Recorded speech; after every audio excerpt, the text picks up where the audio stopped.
Pembacaan orasi ilmiah oleh Bapak Dr. Miftahus Sholeh MSc dengan tema memperkuat soft skill dalam menghadapi tantangan masa depan. Kepada Bapak Dr. Miftahus Sholeh MSc, disilahkan. Assalamualaikum warahmatullahi wabarakatuh. Mohon izin untuk melepas masker. Yang saya hormati Bapak Koordinator Kooperatif Wilayah 7, Bapak Profesor Dr. Rizky Suprapto, DIE, atau yang mewakili.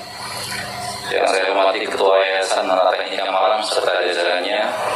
Yang saya hormati Ketua Senat Sekolah Tinggi Teknik Atlas Nusantara serta jajarannya.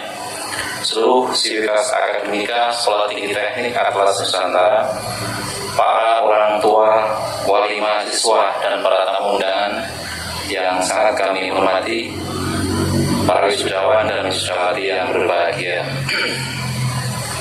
Izinkan pada kesempatan kali ini kami menyampaikan sedikit orasi ilmiah terkait dengan situasi terkini, bahwa seperti kita ketahui bersama sekarang adalah kita di era disruption. Disruption adalah sebuah era inovasi. Inilah inovasi yang akan menggantikan seluruh sistem yang lama dengan cara-cara yang baru. Disruption berpotensi menggantikan pemain-pemain lama dengan yang baru. Disruption juga akan menggantikan teknologi yang lama yang serba fisik dengan teknologi digital yang menghasilkan sesuatu yang benar-benar baru dan lebih efisien, tentu lebih bermanfaat.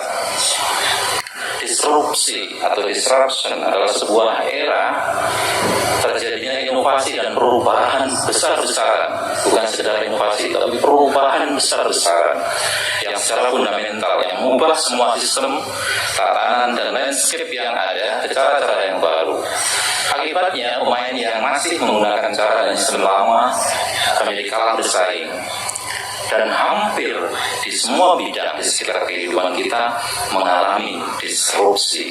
Dunia pendidikan, dunia bisnis, transportasi, kuliner, cara berkomunikasi, media, keluarga, dan lain-lain. Dan sekalian di bidang teknologi juga terjadi disrupsi. Ada 12 yang menurut Daniel T. dikatakan mobile internet yang pertama, kemudian ada automation of knowledge work, Internet of Things, cloud technology, advanced robotic, autonomous and neo-autonomous vehicle, kemudian next generation genomic, energy storage, 3D printing, advanced material, advanced oil and gas exploration and recovery, juga renewable energy. Itu bidang-bidang teknologi yang berpotensi mengalami disruptif. Dan sekalian sekarang juga kita di era yang kita sebut sebagai revolusi industri 4.0, di mana pada era revolusi industri 4.0 maka batas antara teknologi fisik dan digital menjadi blur. Jadi sama-sama, dan di era ini, di era RI 4.0, maka yang menjadi kekuatan utamanya adalah IoT, Internet of Things. Ada bidang-bidang artificial intelligence, robotic, autonomous vehicle, quantum computing, nanoteknologi, peer-to-peer network, dan itu semua di bawah kendali dengan power Internet of Things. Dan sekalian, dengan Internet of Things ini, maka teknologi lama, sebagai contoh instalasi listrik, tapi ketika digabung dengan Internet of Things, maka menjadi smart building. Otomasi industri, ketika berkolaborasi dengan hadirnya teknologi Internet of Things, maka menjadi smart manufacturing. Transmisi jaringan, ketika bergabung dengan Internet of Things, ketika include di situ ada teknologi Internet of Things, maka menjadi smart grid.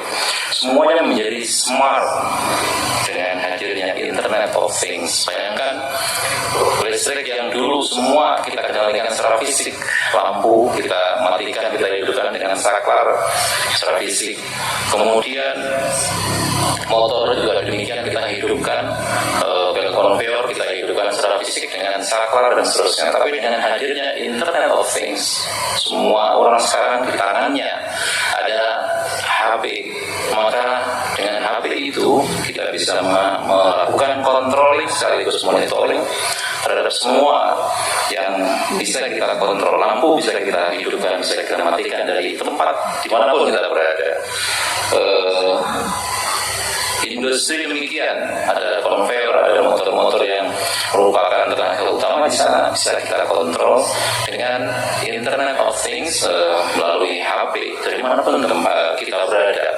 Kecanggihan Internet of Things menjadi kekuatan utama di era RI 4.0. Ini sekalian, Kemdikbud di tahun 2020 dan juga 2035 memiliki peta jalan ya. Kita sadar sekarang bahwa di era pandemi virus COVID-19 telah mendorong terjadinya perubahan struktural yang sangat cepat.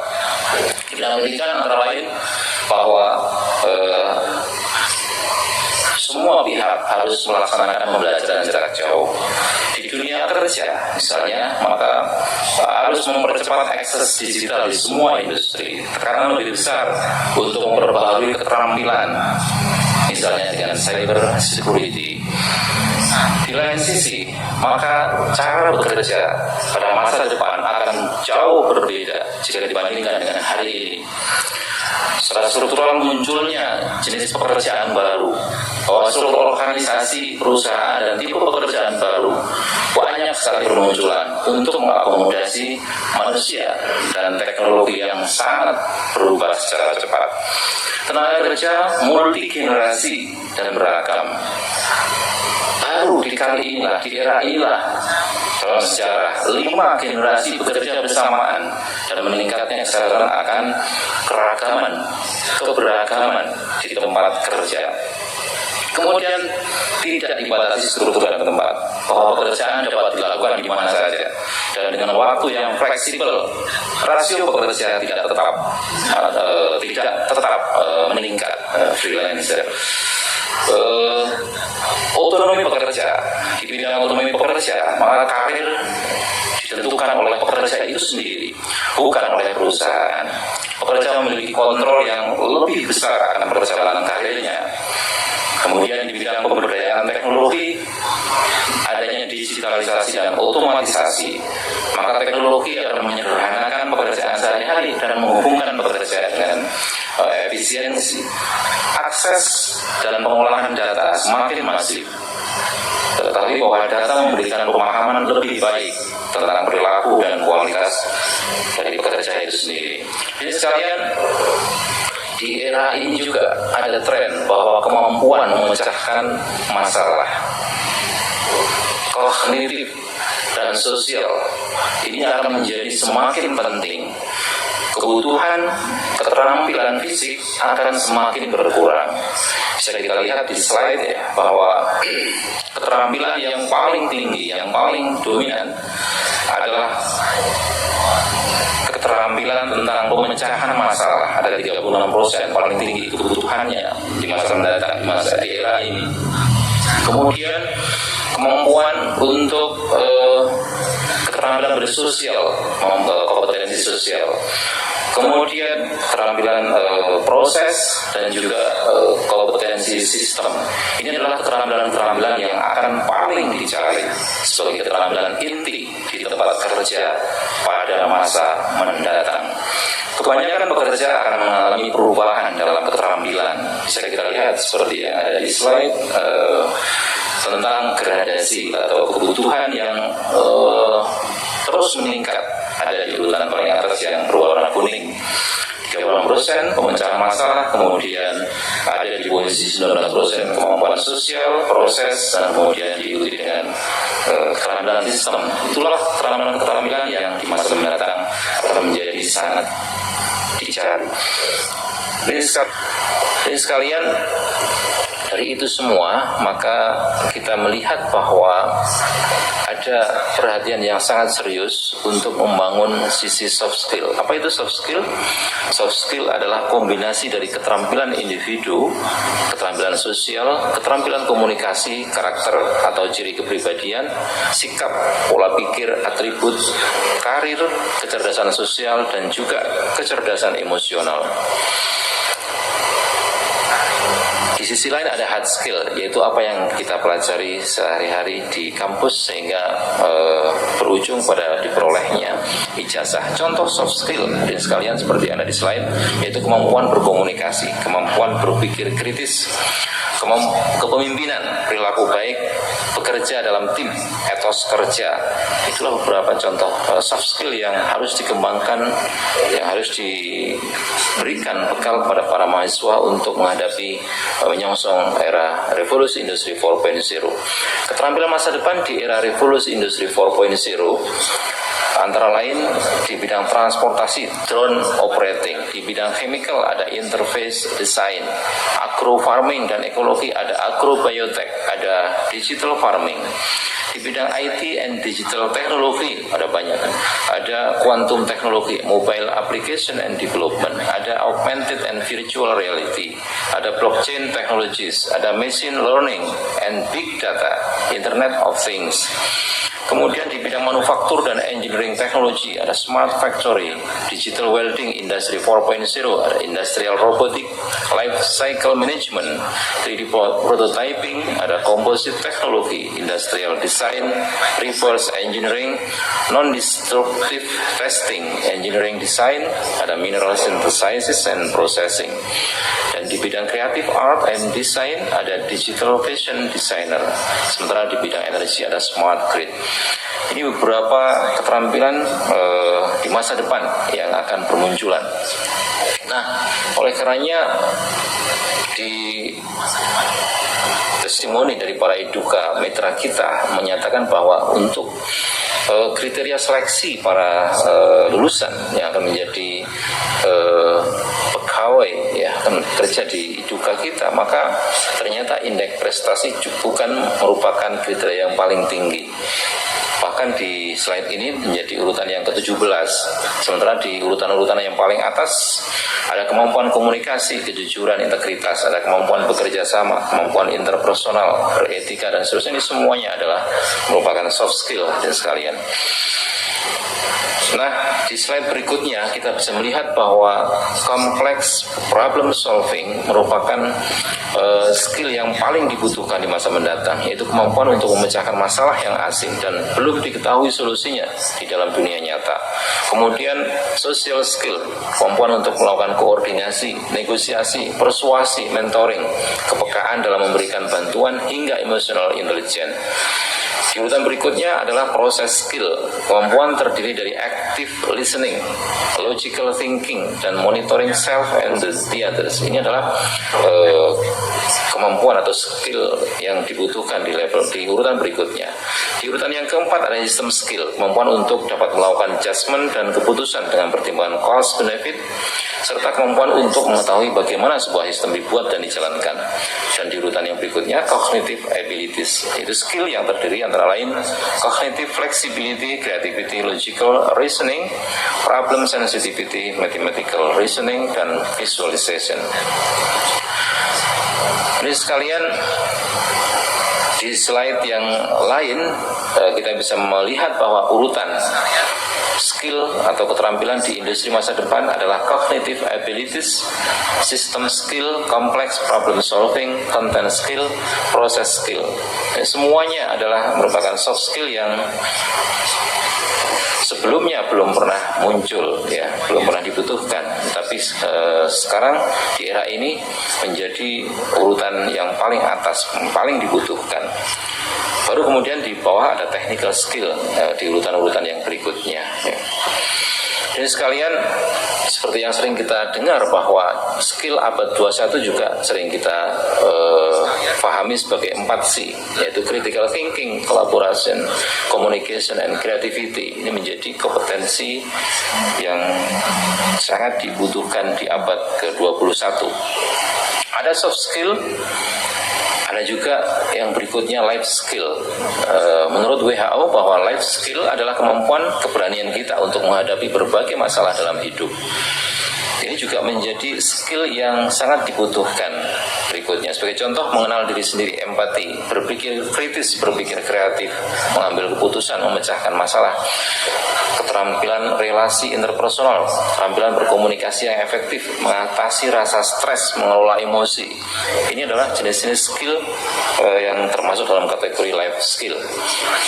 Social skill adalah yang berikutnya, atau keterampilan sosial diartikan sebagai serangkaian keterampilan yang memungkinkan seseorang untuk berkomunikasi, berhubungan, dan bersosialisasi dengan orang lain.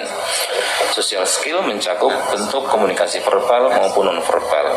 Social skill menjadi skill yang berikutnya. Setelah ada soft skill, ada life skill, dan kemudian social skill.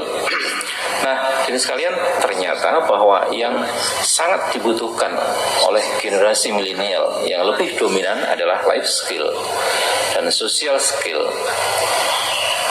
Sementara untuk content skill bukannya tidak dibutuhkan, tapi ada di urutan yang berikutnya.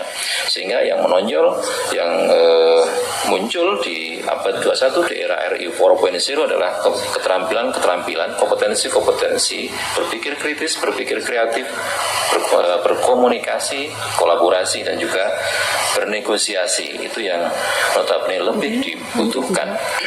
Kita tengok budaya kerja mitra iduka kita, bahwa ada kompetensi yang dibutuhkan menurut versi Astra untuk masa depan, yaitu innovation and analytical thinking, kemudian active learning and learning strategies, complex problem solving, ada critical thinking, ada creativity and initiative, ada influencing skill.